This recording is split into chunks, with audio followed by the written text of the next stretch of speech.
Tingnan niyo po yung bisyo. Bakit ayaw mong hinihila? Oh. Oh, see?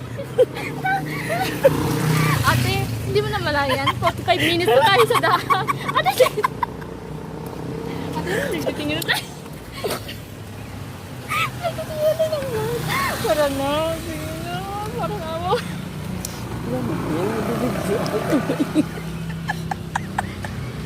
Eh kasi ayaw talaga ng cart bumiritso eh. Oh, liliko talaga siya oh.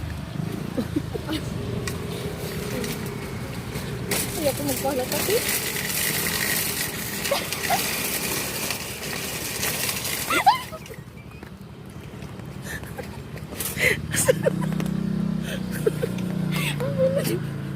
Ate, ako payungan mo nga. Bangga. Te, dito ko. Ay.